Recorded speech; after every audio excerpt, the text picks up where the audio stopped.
This is Sarah Cage, and I'm here with my co-host Adam Olsen, Embark's National Quality Leader. And we also have back in the booth Chase Anderson, a managing director from our Phoenix, Arizona office. Chase is here to bring us home for the fifth and final installment of the Accounting Matters IPO mini-series, not to be confused with an HBO mini-series, although I'm sure it has been on par with that level of entertainment. But before we dive in, here's a little recap, or should I say, previously on Accounting Matters. We had part 1, which was get to know the IPO. We had part 2, which was a spotlight on IPO readiness. We had part 3, where we talked through financial statement requirements and common issues. And then part 4, we went beyond the financial statements. And then today, we will be talking about after the initial public offering, what next? So we have a full agenda of topics to cover. So let's just jump straight in and wrap up our IPO journey. Adam, let me ask you the first question. Okay. Let's say a company goes through the IPO process, files a registration statement with the Securities and Exchange Commission, their Form S-1. Generally, what does it mean for the registration statement to be declared effective, and what happens after that event? So great question. I think maybe kind of help rehash kind of the steps to get up to that point when it will be declared effective. So just kind of walking through what a company would have gone through up to this point. So obviously, skipping all the legwork that went into preparing the initial S1. The S1's ready to go. Generally a company will first submit a confidential filing with the SEC, which basically means they don't have to have the public eyes kind of scrutinizing their company at that point and all the comments that come back and forth from the SEC. The SEC will review that, give their comments. The company will go back and work on that, resolve those comments, make edits, whatever needs to be done. And then as they kind of progress towards that, targeted IPO date, they will, ultimately publicly file that S1 with the SEC. Hopefully comments are limited or none at that point. While the SEC is reviewing that kind of final public registration statement, the company will likely be commencing its dog and pony show, where they'll be going around trying to garner investor buzz and interest in their IPO. Interestingly enough, this used to be a big travel of all the executives going from city to city, talking to analysts and investment firms and all sorts of interested parties that might want to invest in the company. But obviously with the events of COVID recently, we've actually seen a lot of these roadshows even go virtual. So it's, as we all work virtually, even kind of the capital markets structuring of these deals, we saw a lot of virtual roadshows, which, frankly saves a lot of money. Yeah. So the roadshow happens, try to, garner that interest, assuming the SEC is good with the S1 statement, everything looks good. The SEC will, declare that registration statement effective. So there'll be an effectiveness notice issued by the SEC. And it's usually done right around the timing of when the IPO pricing is going to happen, if not on the date of pricing itself. So once it's declared effective, then the company kind of has the green light. They can actually then commence the initial offering. So trading will begin on those, those set of shares or debt securities or whatever the offering was for to the public. And so the public, can obviously then start making their investments in the company. Ultimately, the IPO will eventually close, and then the company will, bring in all the cash that they got from selling off those securities. It's usually a big day of that IPO. You see a lot of the company's team and executives are, at the various exchanges, ringing bells, popping champagne bottles, having a good time. Hopefully, that if the offering went successful, if it was priced right, if there was good interest, and all those things happen. And obviously, the whole process for the IPO is long, right? It's months of work, it's late nights, it's weekends, it's tons of people working together, probably, saying a lot of four-letter words to each other too throughout the process. It's not for the faint of heart, and so there is a lot to celebrate once you've gotten to that milestone. But I think as we're here to talk about today, you maybe get a little reprieve, take a little vacation time, but the fun doesn't stop there. After the IPO, you're now a public company, and so there are certain standards that you're going to be held to and things that you need to, ensure that your company is doing going forward. So you're saying after months of burning the midnight oil, the late nights aren't over? Correct. All right. Well, hopefully they're not as terrible, but yes, there will still be late nights. You know, if you work in accounting, there's always a few late nights, right? Yeah, and I guess they have to start doing their periodic reporting requirements and meeting those. So Chase, can you kind of expand on what that means to meet those periodic reporting requirements? Yeah, absolutely. Being an ex-auditor, I definitely remember those days of getting the IPO ready across the finish line and then being like, oh, we're get a little bit of a break before, boom, you go right into your periodic reporting requirements, which again, if you don't plan appropriately, you can have some really long nights, really long weekends. So planning is crucial, and monitoring for employee burnout, that's very, very important. So Yeah. plan accordingly. As you mentioned, periodic reporting, like you're a public company now you have to start acting like a public company. So what does that mean? In one of our previous podcasts, we covered on the Securities Exchange Act of 1934, which really drives almost all of the future reporting requirements.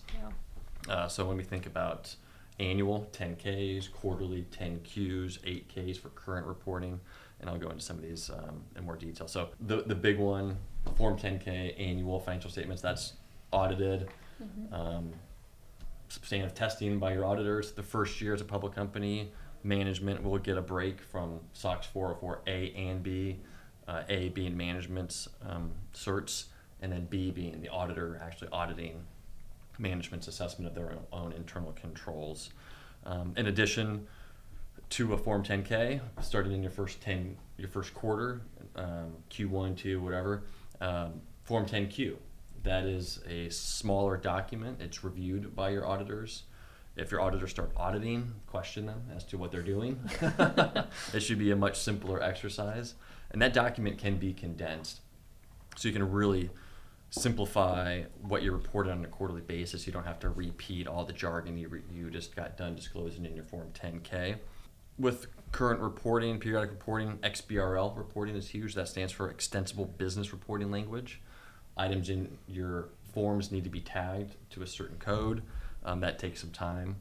I hear it can be really tedious. Yeah, and that's applicable for all registrants now. There was a phase-in period for a while there, but now that applies to everybody. So, I mean, it's tedious for the company, but it's helpful for investors. Right, So. yeah. And that is a very specific skill set, too, knowing how to tag. It really is, yeah. That is not in my wheelhouse. Some other things to be mindful of are the CEO and CFO certifications. This is huge. And previously we talked about some liability now tagged to some of these people that are signing the documents, and this is personal liability. This is a tremendous amount of risk. And so Section 302 and 906 are some big ones to be mindful of that are going to be filed with your 10Qs and your 10Ks with the SEC.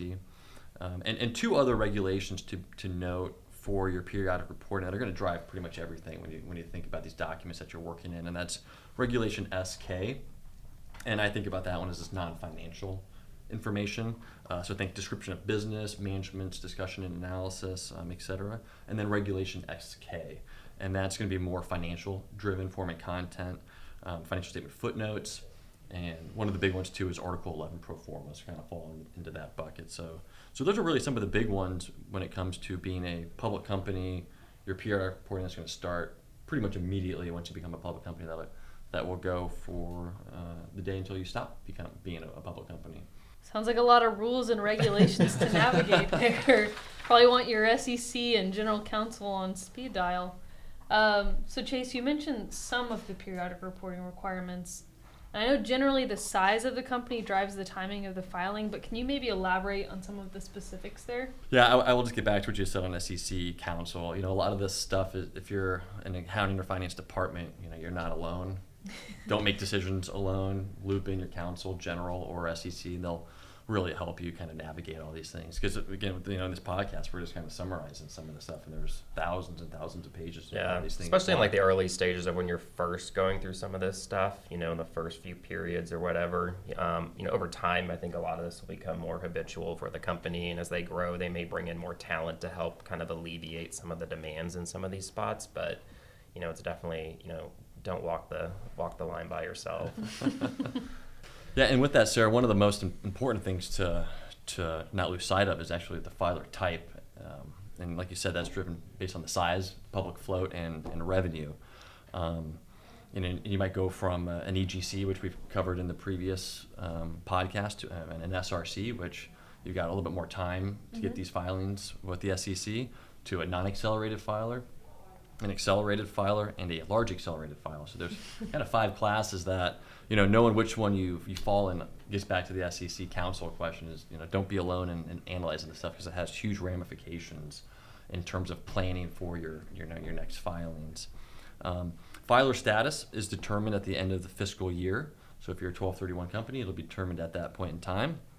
What's interesting, though, is it's based on your annual revenue, but also your public float as of the last day of your second quarter.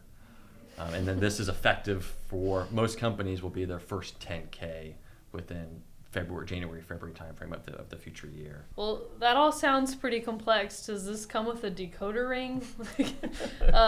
Sounds like you got to solve a mystery here, and seems pretty important, especially with planning for next year's status and all of those deadlines. Yeah, there's a lot to untangle, and there's a lot of interpretive guidance. You can read the SEC's financial reporting manual, which is a few hundred pages long, to try to get some insight. You can look at all the Big Four guidance, our guidance.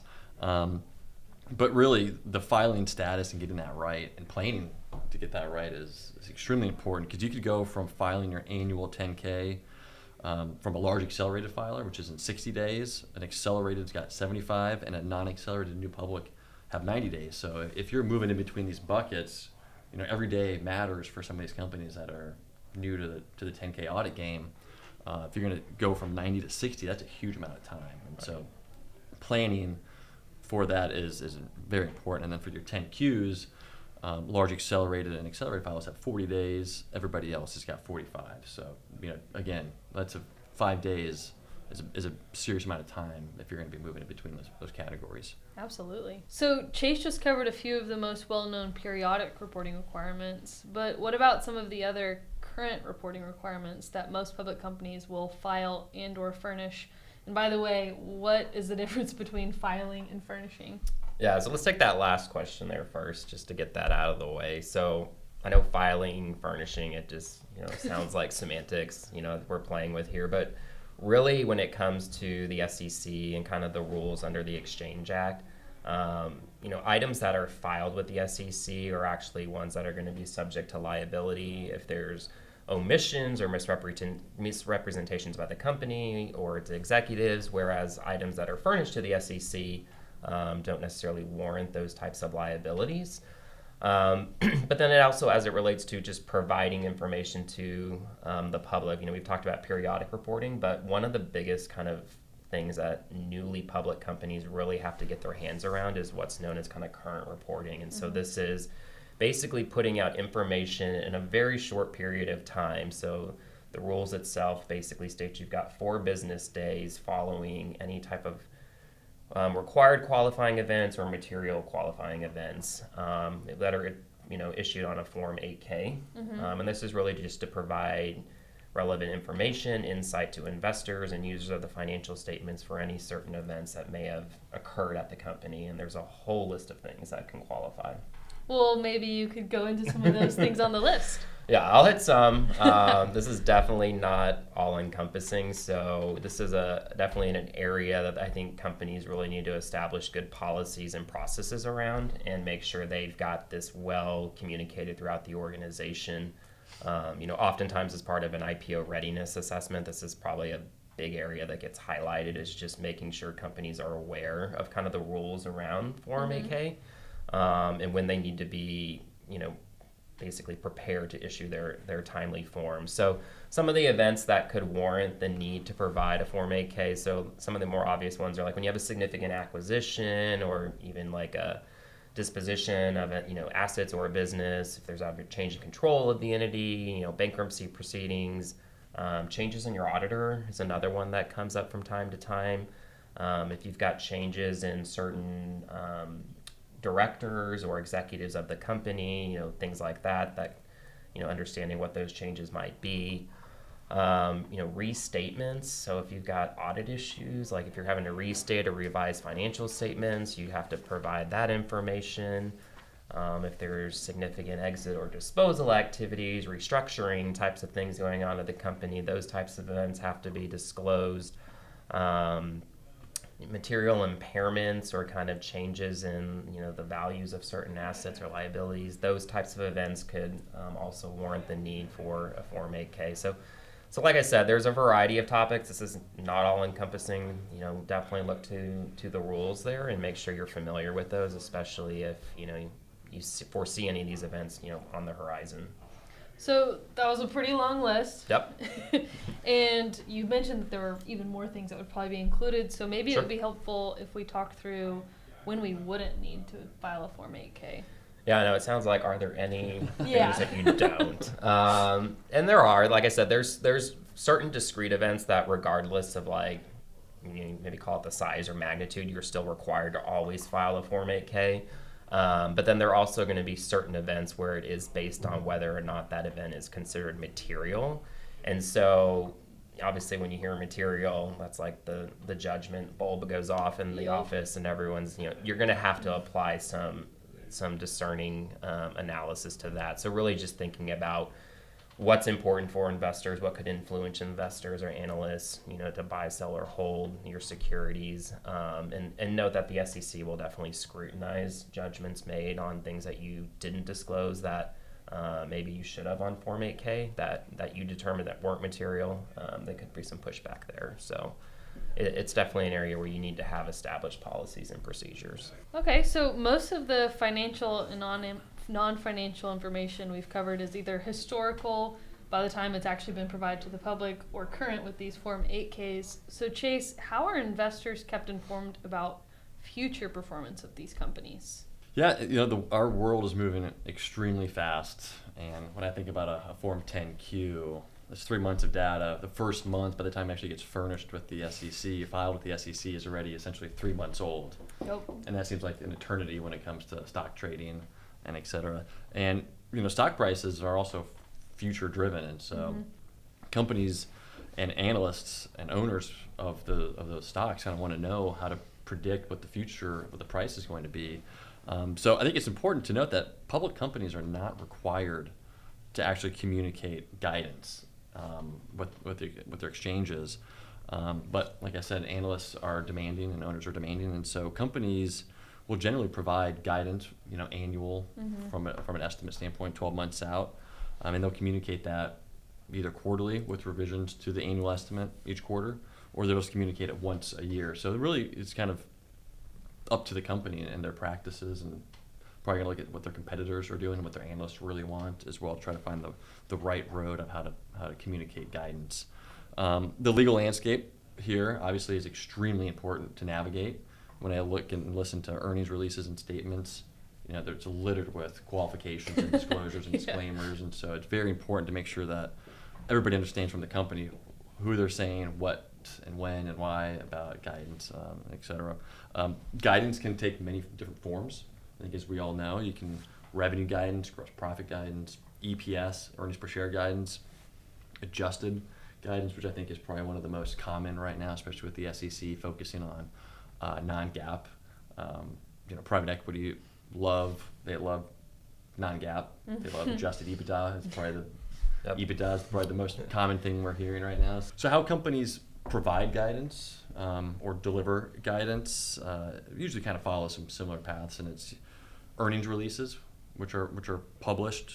Earnings calls are probably the most common. Earnings narratives, and this usually happens around the same time as a 10Q or 10K go out. This information is generally found on a company's website as well, so anybody can kind of have access to it as it goes. So yeah, and I think it's important just to remember, like issuing guidance or the expectation of issuance, there's no rules that you have to do it again. So it is investor expectations. Like, if a company does have a history of providing guidance, then the absence of guidance is almost just as bad, because people are expecting it, or if it's delayed, there's implications that you haven't issued guidance yet. But also companies really, and we saw this quite a bit actually during COVID, is that a lot of companies that maybe initially provided guidance early in the year, COVID comes sweeping in, throws everyone for a loop. There were a lot of companies back in 2020 and even in 2020, they were pulling guidance, right? Because their guidance was based on a completely different set of circumstances, and now the world had completely changed and the outlook was very unknown. So it's something that I think companies have to be prudent about, is that, hey, let's be cautious. What have we put out there to the public as information, and also keeping in mind that it is forward-looking, it is cautionary, but we don't want to be completely misleading. So if there is a need to pull guidance or update guidance, that is something that companies will do from time to time. And a lot of companies may be hesitant to do that because they're like, well, if I update my guidance and it's not as favorable as my initial guidance, obviously that's going to take a hit to probably the share price of the company.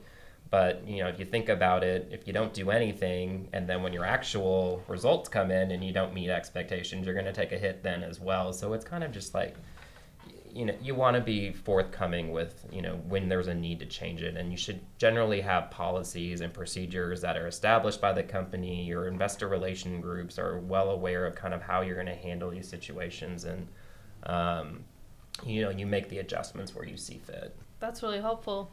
So I'm going to lob this next question to both of you. What are some other major items that new public companies need to be mindful of? Just a very broad, general question for you. SOX is near and dear to my heart. Nobody says that. Nobody utters those words. Yeah, as an ex-auditor. But I'm more interested as always to hear what Adam has to say first. Okay, if you take SOX, then I'll talk about kind of the fair disclosure regulation. So Regulation FD is kind of the regulation on fair disclosure. So basically, as soon as a company starts having securities, so equity, debt securities that are publicly traded, they're going to be subject to known as what's like the fair disclosure regulations. And really this regulation was put in place to basically ensure that dissemination of information that a company has is provided broadly to all invested, related, interested parties, and that there is no absence of information that may be provided to a subset of certain people, either intentionally or inadvertently, and not to others. So that being said, analysts are always kind of prying companies for very roundabout ways to get as much information as they can of like how things are going, what a company's foreseeing, forecasts, are they going to meet something? And so they're always trying to kind of get information from executives, investor relation groups, et cetera. Companies really have to be cognizant of that they're not sharing certain selected information with some investors or some analysts and not to the broader group. And so that's where regulation fair disclosure comes in, which basically states that, like, hey, if you're going to have a one-off conversation with a certain investment bank or something like that, you better damn be sure that you're going to provide that exact same information either immediately or as soon as inherently possible to the rest of the broader public. And so generally that'll be done through the issuance of maybe an 8K filing. A lot of times you'll see people put out press releases or information on their websites, or a combination of all these different things. But there better be clear dissemination of information that it wasn't one-sided to one party favorably versus other people. And sometimes this happens inadvertently, you may not even realize that you're kind of tripping up something and it just kind of happens, or somebody slips something out. It may be you're presenting to you're doing a webinar or a roundtable discussion with a group of analysts, and you slip some information out, and having a conversation with a select group of people will following that, you're probably going to have to do something where you broadly provide that information, or you could be subject to liability as well there. There are certain parties in this that aren't applicable. If you think about, client attorney privilege, with a lawyer or something like that. So any conversations a company might be having with their external counsel, auditors, for example, have conversations with them. There are certain parties like that are privy to information that you wouldn't necessarily then feel like you have to put out to the public. But when you're thinking about the investor capital markets community, you just want to make sure that everyone's getting their fair share of information and that's being provided timely. Yeah, I think most people just go to Reddit. What's the Reddit channel now that everyone's going to? Is that where you find it all? Yeah. All the insider stuff. Wall Street Bets, I Wall think. Street, yeah, that's probably what it is. My husband checks that daily. Yeah, it's amazing.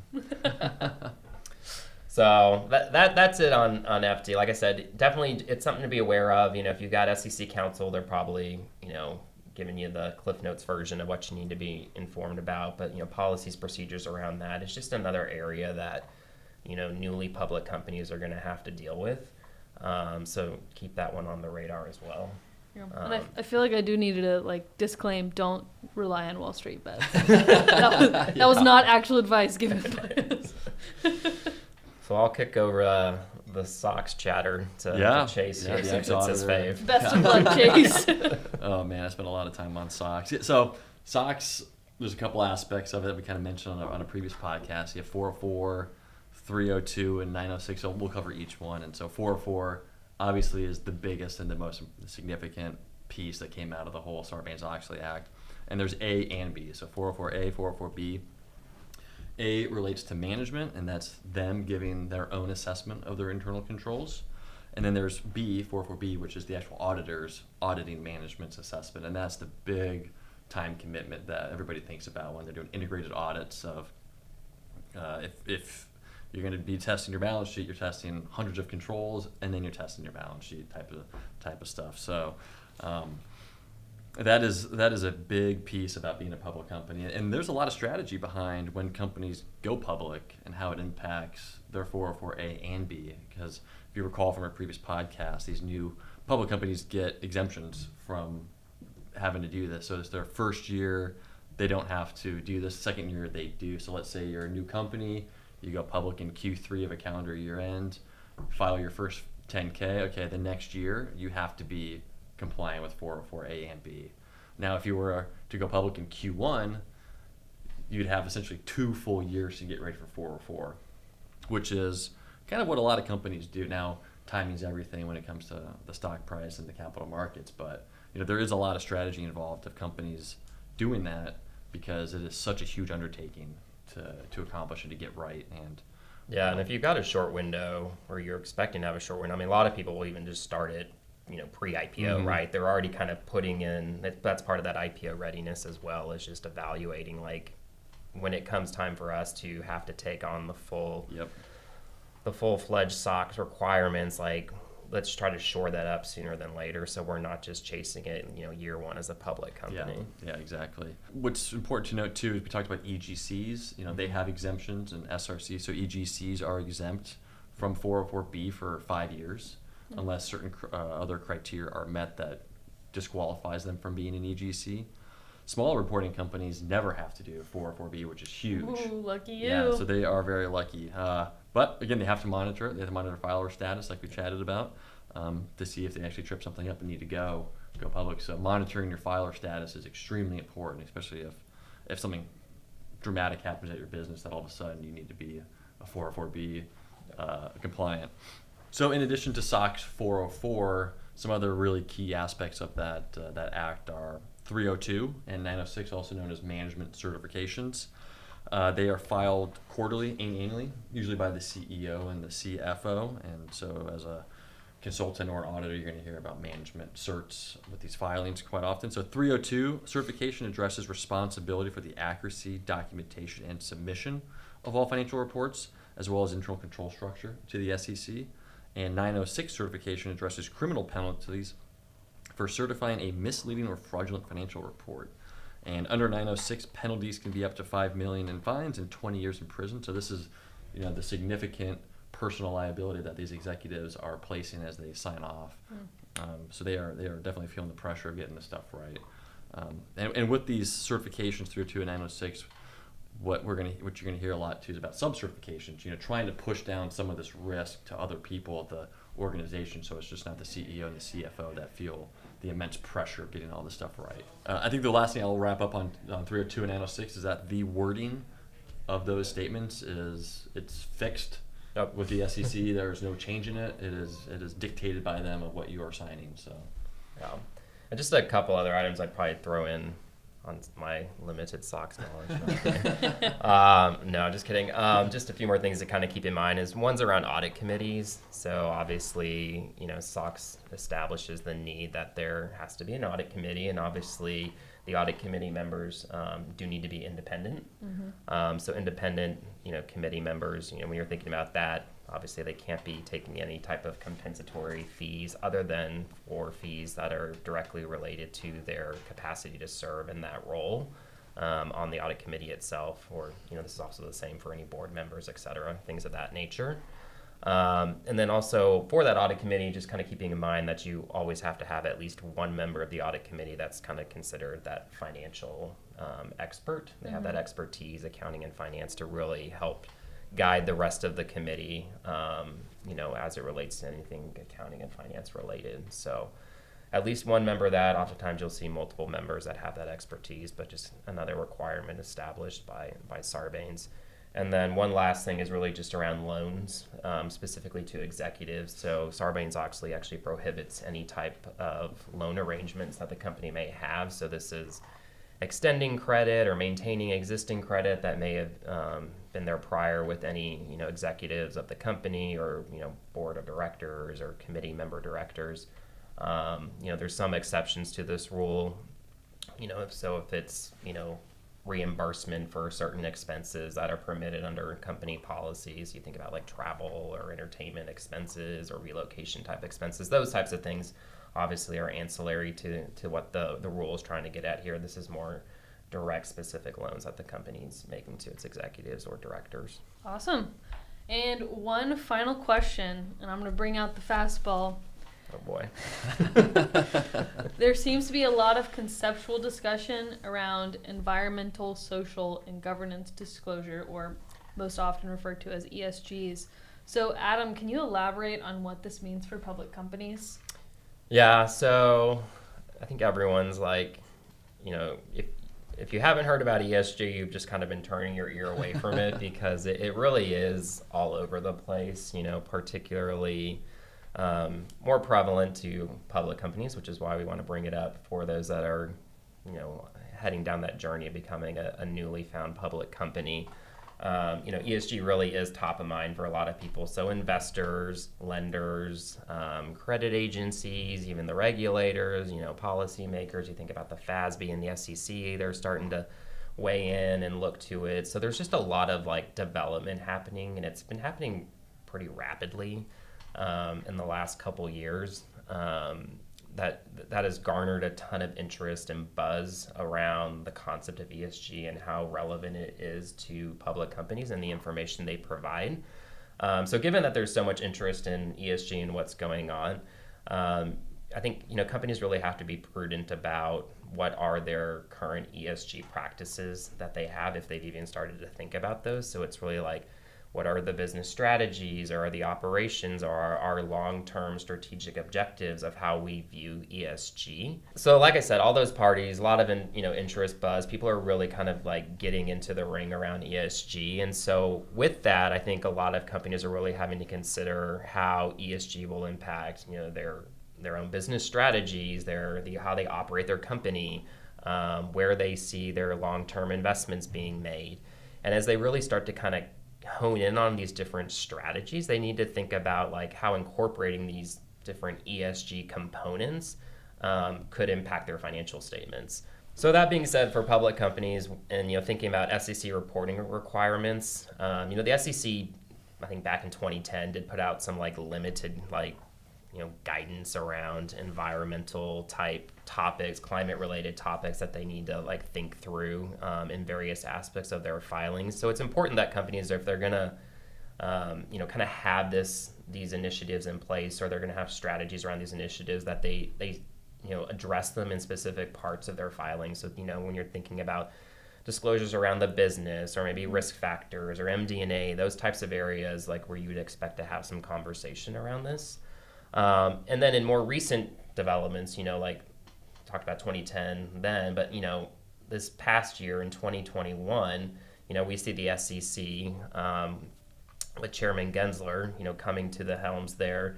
He's really kind of going full-fledged forward with putting more rules-based structure around, the ESG reporting. And so, particularly with climate-related disclosures, we expect to see more concrete rules come forward to really kind of put some harmonious information and the way the public disseminates that information to investors and analysts out there in a more orderly fashion. Because like I said, there are a lot of companies that are already kind of doing this, but everyone's kind of doing it their own unique ways. Different. And so it does become very challenging. I think, investors see this as well, just to like compare and contrast amongst different companies, make sure that people are being complete and accurate and forthright with what they put out there. So definitely we'll see more structure coming around this. And I think that's a big part of his agenda, is really trying to kind of move forward with some of these regulations. So it's definitely an area, as you journey into that public company world, this is something that's, true to your company or important to your company, and you expect to have some initiatives around this, which we expect most will, to really watch this, especially in, this year in 2022 and even into 2023, because I think we'll see quite a bit of movement. Yeah, I think it's whether you like it or not, it's coming. Mm-hmm. And it's just when's that framework going to be kind of established for that consistency. But I think all the behind the scenes stuff a company can start assessing now to kind of get that stuff built into place, almost like a 404 analysis to kind of plan accordingly, get your strategy and your internal ESG strategy and reporting, and how do you support, if you're saying you're net zero, how do you support that, like getting some of that stuff in place, and then you can kind of put it into the framework when the framework's built. So sounds like a perfect opportunity for more podcasts. Always is. Yeah, I like listening to you too, so keep it up. We can branch out. It doesn't have to be accounting. This is true. With that, we can drop the mic on this IPO mini-series, Just Don't Tell Our Podcast Engineer. And if you'd like to learn more about IPOs and you haven't listened to the previous 4 episodes of the mini-series, I'd say that's probably a great place to start. And we will have additional resources available in the show notes. Thank you, Adam and Chase, for helping me in this mini-series on a high note. You bet. And thank you, listeners, for following along on another episode of Accounting Matters. Thanks for having me.